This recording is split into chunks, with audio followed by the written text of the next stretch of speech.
রাজনীতিবিদরা যদি রাজনীতি করেন, তারা যদি ঠিক না হন, তাহলে শুধু আমরা ঠিক হয়ে কোনো লাভ নাই। টাকার বিনিময়ে মামলা দেওয়া হচ্ছে, গ্রামের যে বিষয়টি সেটি খুবই খারাপ অবস্থা, খুবই খারাপ অবস্থা। সেইখানে কিন্তু যে জিনিসগুলো হচ্ছে, সেইখানে কিন্তু এখনো পর্যন্ত কিন্তু টাকার বিনিময়ে মামলা দেওয়া হচ্ছে, অমুক করা হচ্ছে, এটা করা হচ্ছে, সেটা করা হচ্ছে।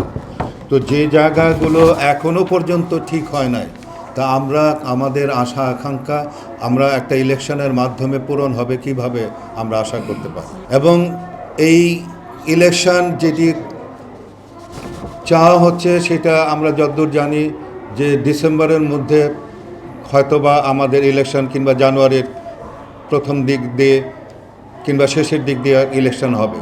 তো সেই ইলেকশন কিভাবে হবে আপনারা কি বুঝতে পারছেন? এবং হওয়ার মতো কোনো পরিবেশ পরিস্থিতি কি আমাদের চোখের সামনে পড়ছে কিনা? আমাদের যে সংস্কার করার কথা ছিল সেগুলি কি হয়েছে কিনা? এবং সেই সংস্কার যদি করে না দিয়ে যাওয়া হয়, তাহলে যে ইলেকশন হবে সেই ইলেকশনের মধ্যে যে রাজনৈতিক দলরা যারা ক্ষমতায় আসবে, তারা তো যেই লাও সেই কদুই, এ আগের মতোই তো, বরঞ্চ আগের চেয়েও আমি মনে করি যে আরও খারাপ অবস্থা পরিণত হবে।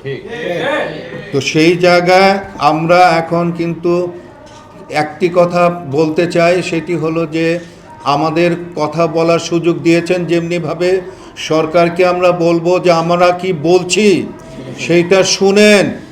যদি না শুনেন তাহলে আমাদের কথা বলার দরকার নেই। আমাদের কথাগুলো শুনতে হবে আপনাদেরকে। শুনে সেইভাবে যদি আপনারা এই রাষ্ট্রকে সেইভাবে যদি পরিচালনা করতে চান এবং সেইভাবে যদি ইলেকশন করতে চান, তাহলে কিন্তু সম্ভব, আদারওয়াইজ কিন্তু সম্ভব না। এবং আমি মনে করি যে প্রথমেই যে জিনিসটি দরকার, আমি এটা শুরু থেকে আমি বলে আসছিলাম যে পুলিশের যে রিফর্মের কথা বলা হচ্ছে, সেই পুলিশের রিফর্মটা কেন এই 6 মাসের মধ্যে তো আমরা পুলিশের অনেক কিছু করতে পারতাম, কিন্তু পুলিশের রিফর্মটা কিন্তু হয় নাই কিন্তু। এবং এই যে নতুন রাজনৈতিক দল, তাদের মধ্যেও যে মারামারি কাটাকাটি শুরু হয়েছে, এবং আমাদের আর্মির যিনি, তার যে কথাবার্তা, সেগুলো শুনে কি আপনাদের কি আবার কি নতুন করে সাহস সঞ্চয় কি হচ্ছে? আপনাদের মধ্যে কি সেই আশা সঞ্চার হচ্ছে? তো তাহলে তো এই সমস্ত কিছু মিলে আমার কাছে যেটা মনে হচ্ছে যে একটা দুর্যোগের মধ্যে আমরা যে যাচ্ছি, দুর্যোগের মধ্যে দিয়ে যাচ্ছি, এবং দুর্যোগ আমাদের সামনে বড় আকার হয়ে কিন্তু দাঁড়িয়ে আছে।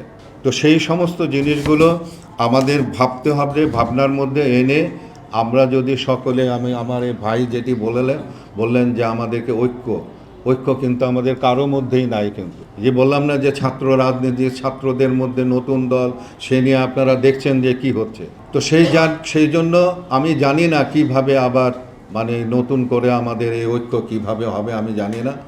যদি ঐক্য না হয়, তাহলে আমাদের যে সামনের যে সময়গুলো, সামনের যে দিনগুলো, সেগুলো যে কতটা ভয়াবহ হবে, সেটা আপনারা নিজেরা চিন্তা করবেন একটু।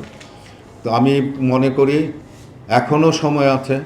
এখনও যদি যারা রাষ্ট্র পরিচালনা করছে, তাদের ঠিক হতে হবে প্রথমে।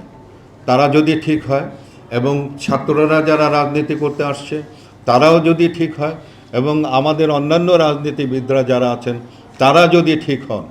কারণ রাজনীতি করেন রাজনীতিবিদরা যদি রাজনীতি করেন, তারা যদি ঠিক না হন, তাহলে শুধু আমরা ঠিক হয়ে কোনো লাভ নাই। আমরা জনগণ শুধু ঠিক হয়ে একটা ভোট দিতে পারবো, সেই ভোটটাও যদি ঠিক মতো আমরা দেওয়ার মতো সুযোগ যদি সৃষ্টি না হয়, তাহলে সেখানে কিন্তু ভোটও কিন্তু দেওয়া যায় না। তো কাজেই আমি বলবো যে রাজনীতিবিদদের মধ্যে যদি সংস্কার যদি আসে, যদি সেই রকম তাদের মধ্যে যদি বোধোদয় হয়, তাহলে হয়তো এই রাষ্ট্র, এই দেশের মানুষ হয়তোবা সুখের স্বপ্ন দেখতে পারে। আমি আশা করি আমাদের রাজনীতিবিদদের মধ্যে বোধোদয় হোক,